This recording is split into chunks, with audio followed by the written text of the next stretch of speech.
Hello, we are live. Excellent. Hello there, and welcome to Female Leaders on Fire live. And we are on episode number 6 already, I believe. Oh, 5. We're on 5 or 6. Let's go for 6. That's what I've written. But anyway, hello and welcome. And today we are going to be talking all about self-care and why it's so damn important for women leading in the corporate world. So, before we get started, just a reminder of who I am if you've not seen me before. So I am Nicola Buckley.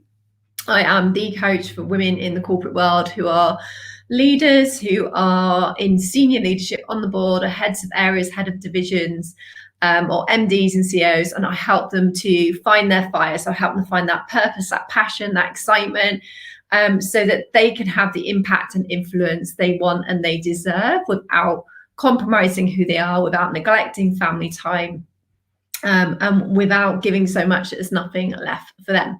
So before I get started talking about self-care, I wanted to start off by saying a massive thank you to anyone who has supported the podcast launch.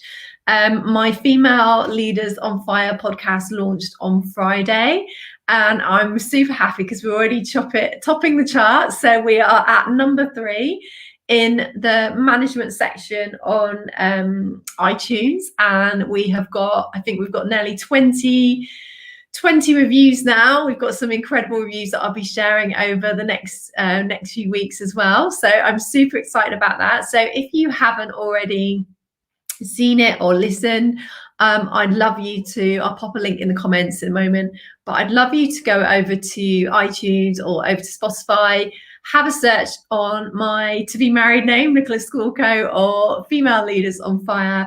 Have a listen. If you enjoy it, please subscribe, please review, and please rate it, and please share it with any women that you think it could help.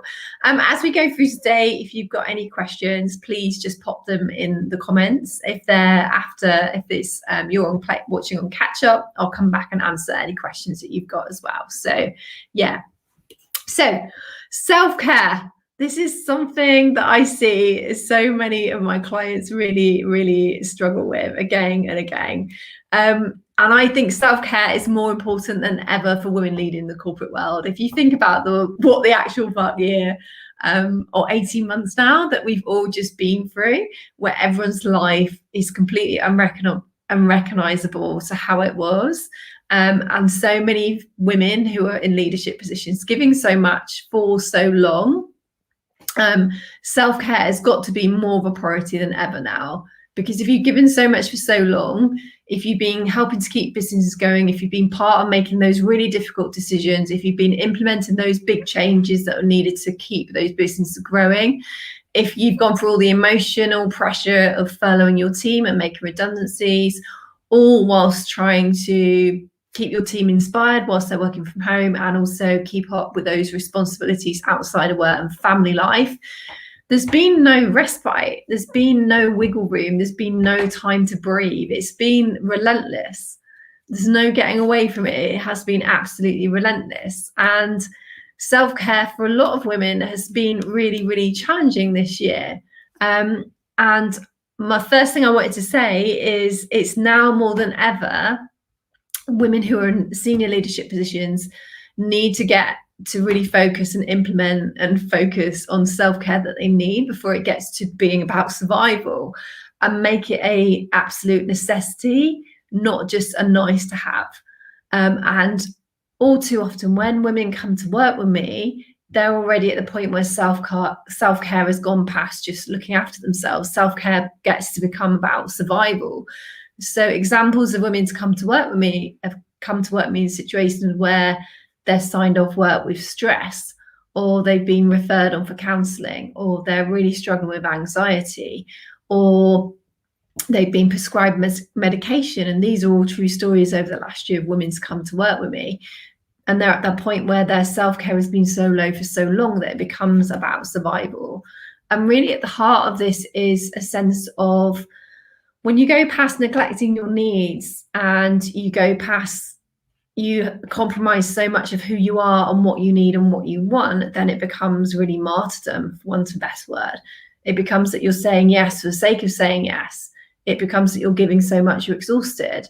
You give so much you're constantly tired and you're point of burnout. You're eating the wrong food, you're not getting any exercise, you're not getting to bed on time. And that all leads into actually resenting that you're giving so much.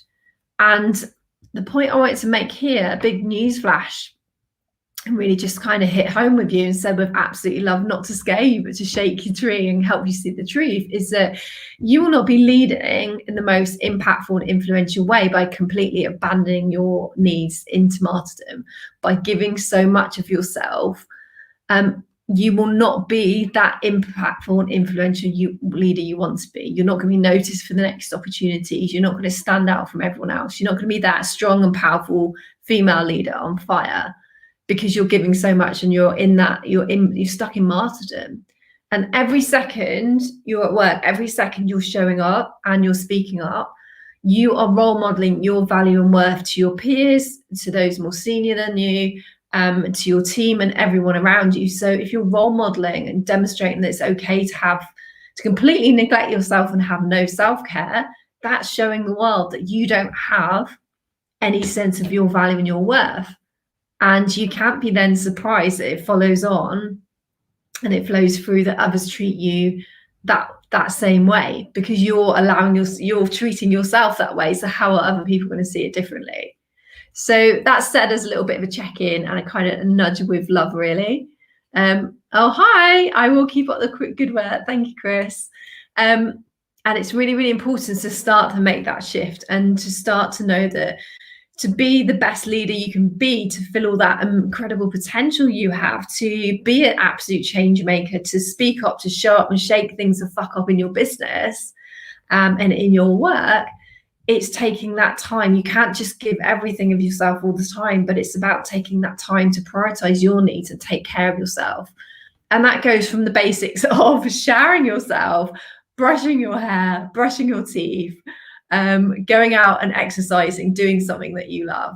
And it goes from those very basics through to and doctor's appointments that we can often easily forget about, and checkups. And it goes through the deeper levels of the more spiritual and the more emotional things of saying no, of setting some boundaries and cutting out toxic influences in your life, and also just giving yourself time to just reflect and relax. So it's at two levels. So let's start off. What does self-care actually mean? What does it actually mean? For me, self-care is deeper than that physical and body needs. It's deeper than the face mask and the bath bombs. Self-care is not just about the nice to haves. Self-care is a necessity to keep that level of energy, to have the impact and influence you want at work, whilst also having a home life that you want. And it goes deeper than that superficial level. But all those things, the bath bombs, the face masks, all of those things are easily recognizable. They're quite superficial, so they're quite easy to do, and they're not big, scary things to face into. So self-care at its heart for me is really about meeting your needs.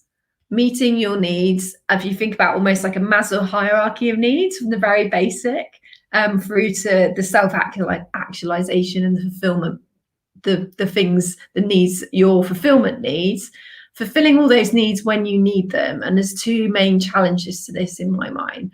And the first one is actually knowing from your own voice what your needs are, knowing, listening and nurturing your own voice. So for example, on a particularly busy day, do you need to fit in some rest over trying to squeeze something else in?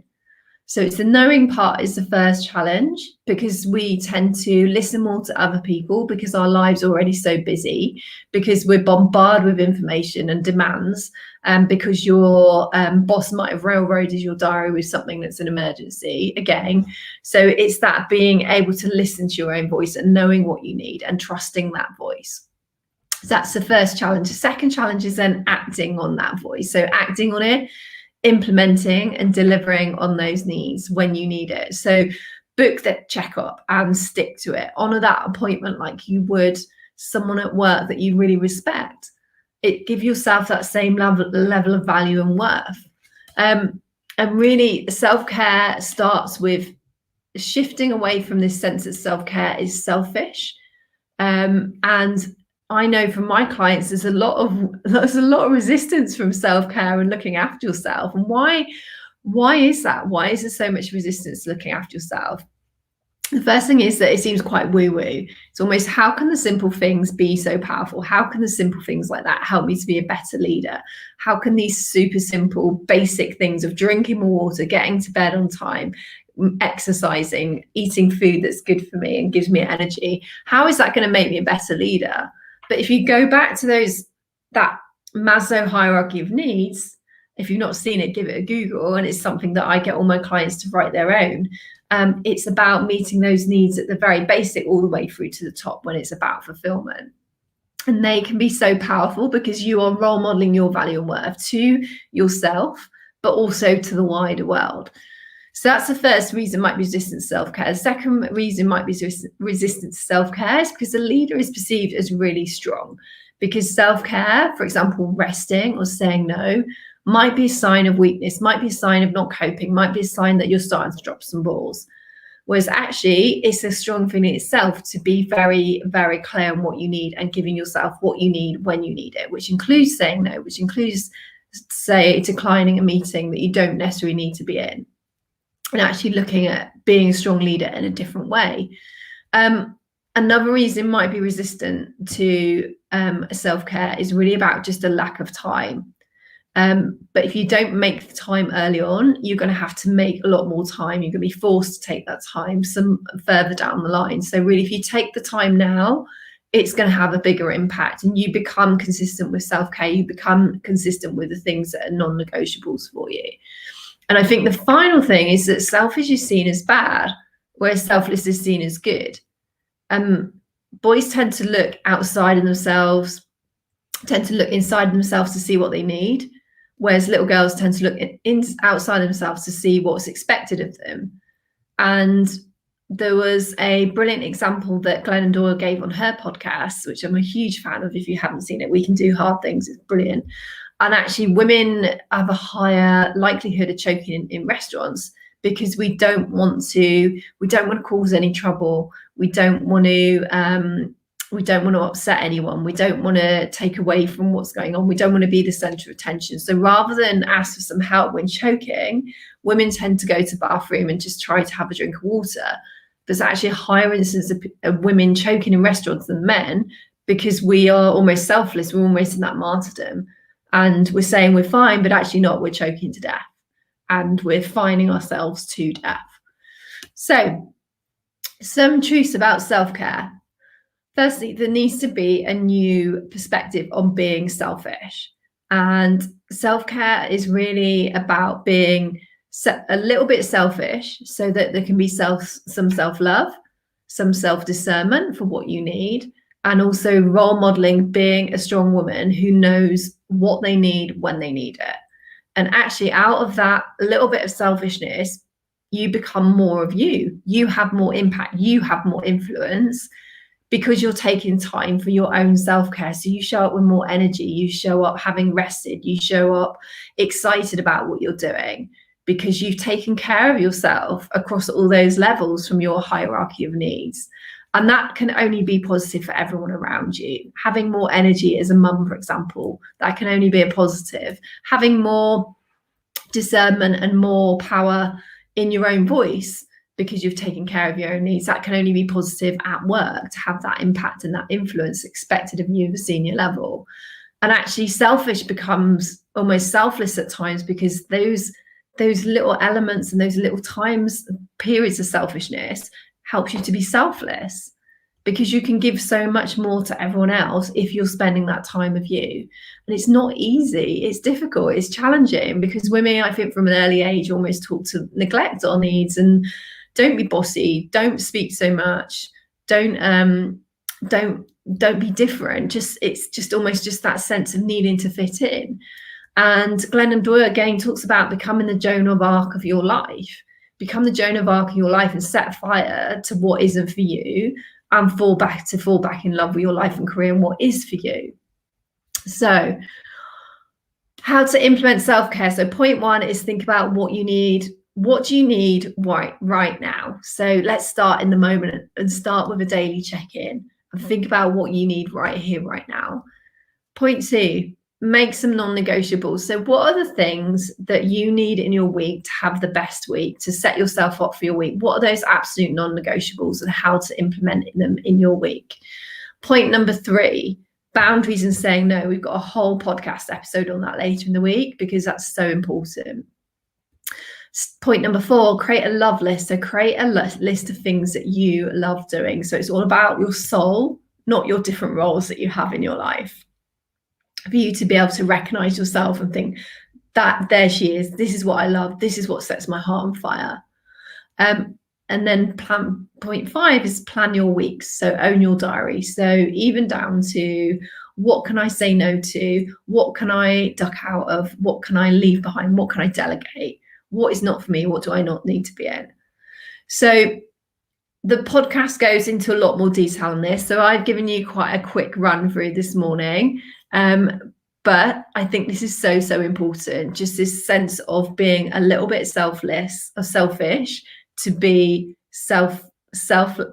being a little bit selfish to become selfless, and then have that bigger impact in all those different areas of your life. So I'm going to pop a link to the podcast in the comments. If you like what you've heard from me today, you can book a 15-minute call to find out about working with me as an individual or for your organisation.